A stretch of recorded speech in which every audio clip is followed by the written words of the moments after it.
Hello friends, Tanya here for Trinity Stamps, and today we're going to make a predominantly stenciled card.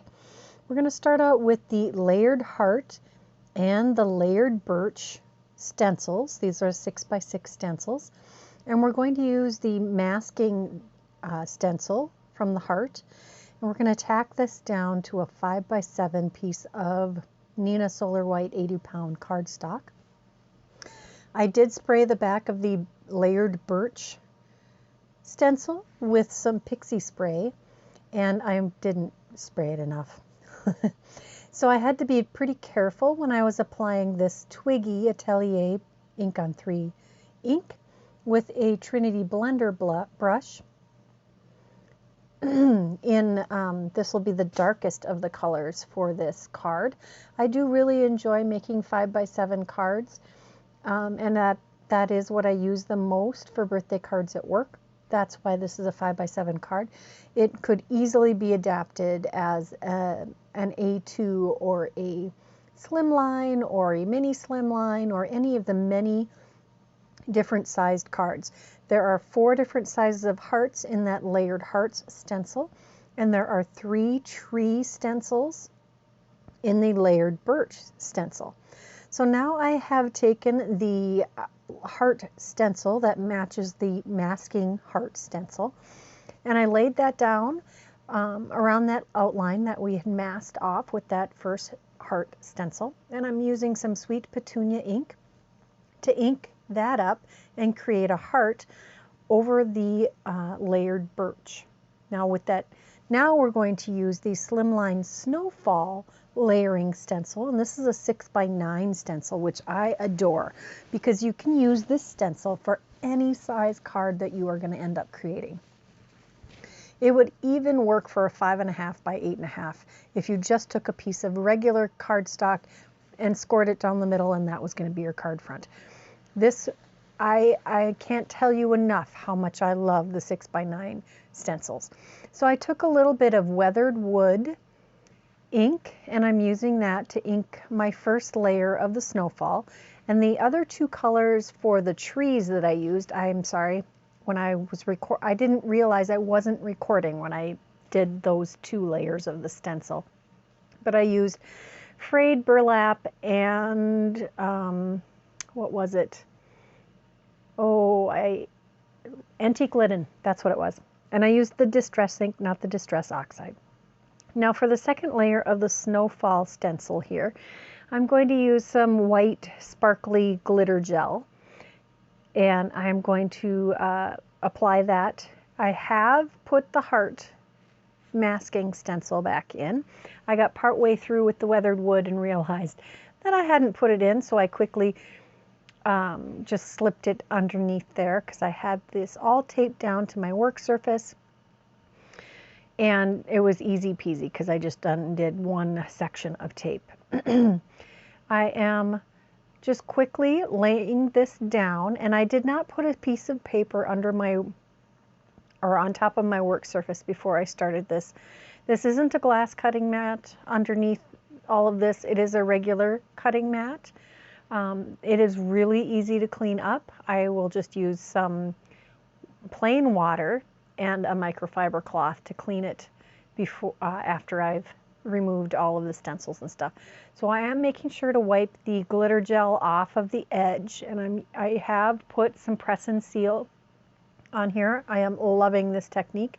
It keeps everything nice and moist inside the jar. Requires less of the rehabilitation of the glitter gels. Now, I will admit, I went a little crazy with all of the different items I used to create this card.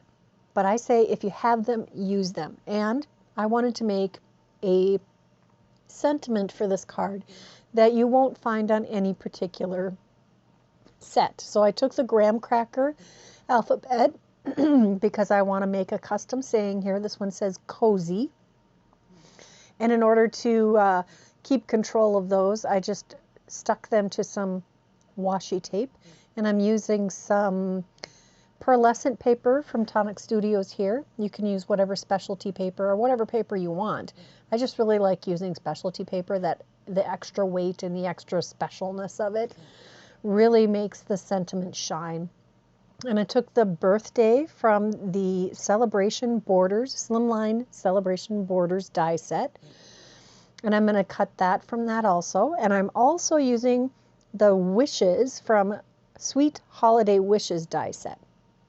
So we've got 3 different pieces of sentiment from 3 different die sets. And you know what? That's okay. You can combine your elements of your cards from all different places. It creates, it gives you a whole lot more flexibility in your creativity if you don't limit yourself to a single die set or stamp set. And now I am taking a piece of vellum and I'm die cutting the outline for the word birthday on here. And we're going to do something a little different in order to ensure the correct placement. This really works best because it is on vellum. So we're going to take that negative from birthday and we're going to take the vellum and line that up so that the letters will line up exactly where they need to.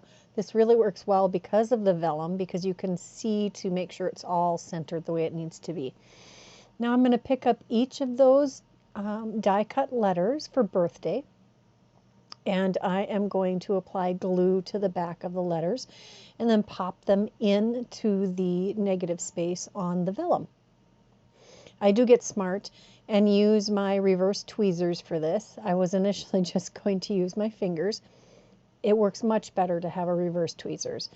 Reverse meaning that it doesn't let go when you let go. You have to squeeze it to make it let go. So I do get all of them lined up in there with the glue. And then I just carefully peel off the negative because that didn't have any glue behind it. And make sure that they're all nicely glued down. The next step, and yes, this is in the order that I did it, I took a little more of the Sweet Petunia ink and another piece of 5x7 cardstock. And I'm going to add some light inking of the pink on the top and the bottom of this piece of cardstock. Since the layered birch stencil is a 6x6 stencil, it didn't quite work to make a 4.5 by 6.5 inch layering panel. So I need to make it just a little bit bigger.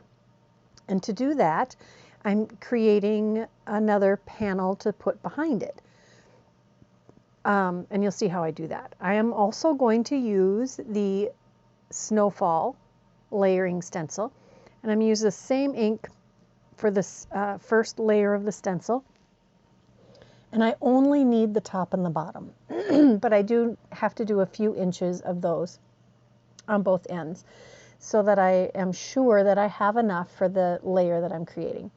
And now I'm going to take the second layer and tape that down. I didn't tape the cardstock to the work surface this time, but as you can see, it's not moving around. I'm also going to take the pixie dust, liquid pixie dust, and I'm going to put it on a stamp block, and I'm going to use a paintbrush. Now this was just me spitballing. I didn't really think about this too much. I did dampen the brush before I started, and it was a little bit of a challenge at first to get that applied, and I ended up using more of the liquid pixie dust than I thought I would. But I'm just going across the stencil and adding the liquid pixie dust. I did end up diluting it a little bit more with water because my bristles acted like they were super, super dry. So clearly I needed a little water.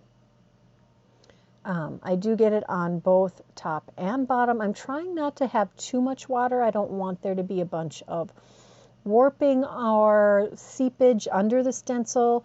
I also didn't want there to be a lot of reaction by the Atelier ink because it is a watercolor paint also.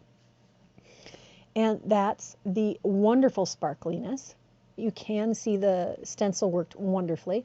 And then I just took the extra and spattered it all over the card, and I'm going to do it over the card front too. I know this panel looks a little messy because the top and the bottom have extra inking on them. And it took about probably 15-20 minutes for that glitter gel to dry. So now all of those are dry. I took a rectangular die that has some stitching to cut out both of these panels. I had trimmed off the top and the bottom of the heart panel before I die cut them. But this way it matches perfectly.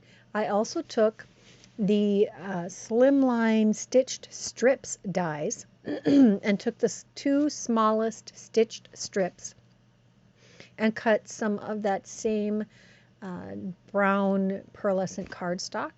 And I decided I'm going to use the skinniest of them to add detail at the top and the bottom. I put a line of fine line detail glue at the top and then at the bottom, right below, or right I guess below and above the layered panel that I glued on there. And I am just tacking those down, and I'll flip it over and trim off the extra so that it lines up perfectly on, on this panel. Now the inside of this card could use a little love, so I am going to take the smallest stencil heart and I'm going to just quickly stencil that on the inside, or ink it up on the inside of the card. I did not even bother to tape it down. I maybe should have. I mean, this could have been disaster. But sometimes you got to take a risk, and yeah, this was a low risk value. I could have messed it up, but I could always just then turn the card inside out and glue the use the other side as the inside and just cover it up with the panel. I have already glued some coaster blanks to the back of this. You can use some whatever you like to use. Coaster blanks is my favorite. And I'm gluing that to the front of the card, and I'll set my Misty on top of that just for less than a minute. Now I'm going to put glue behind the letters on the birthday sentiment. Glue that in the center of the heart, and then I'm going to glue wishes underneath it. Again, just going to use my fine tip precision glue. I'm going to dab off a little bit of the extra glue on the back of my hand and tap that down. I'm going to use a heavy block while I'm getting ready to put the cozy letters on here. I decided to start with the center two letters, well, the O. I'm centering it one on each side of the lower point of that heart.